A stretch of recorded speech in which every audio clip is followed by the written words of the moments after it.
I'm back with a summary and a final challenge for you.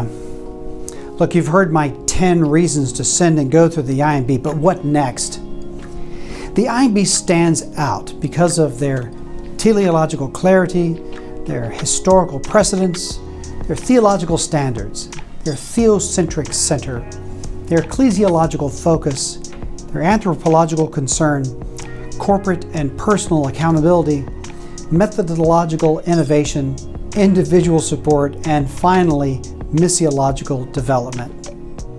Now, up to this point, I've made much about participating in the missionary mission to bring about the obedience of faith among the nations, beginning where Christ has not yet been named for the glory of God. But you may be thinking to yourself, but I'm not a missionary. Let me be clear. There is nothing more biblical than engaging in the missionary mission.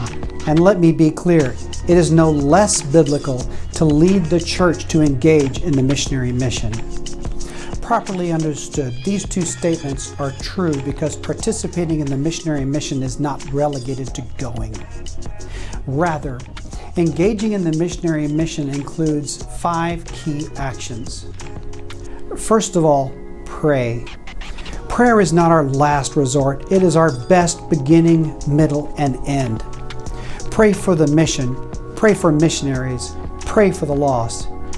Pray missionaries will go forth from your church. Pray often.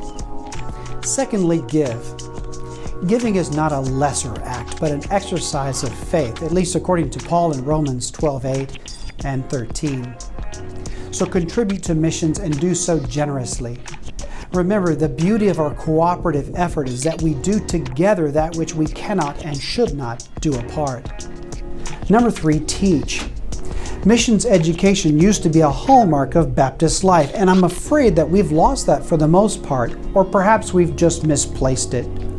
Teach missions in Sunday school, in Bible study, in community groups, and in worship. Teach missions by all means, in all seasons, and to all ages. Fourth, release. We must kindle and nurture a culture of sending, of releasing our very best and letting go our own.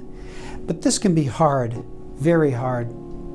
Sometime after my father died, I was back here in Louisville, Kentucky visiting Mom. And she told me that when she and Dad left for Bangladesh as missionaries back in 1958, her mother expressed that it was harder to release than it was to go. My mom said to me, "I heard what Grandma said, but I didn't fully understand until you and Gail went and took my grandchildren with you. Then I knew in my heart what it means to release, to let go." So we pray, we give, we teach, release, and if called, go. Now, many people go on trips or ventures, but this kind of going is different. This call to go is a call to give yourself away. To go is to build a new home in an often strange and sometimes unwelcoming place.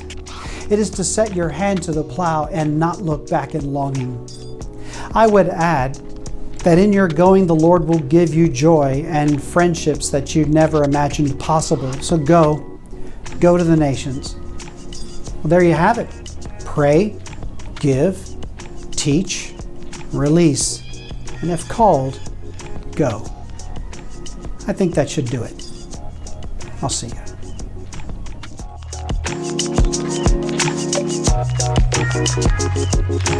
you.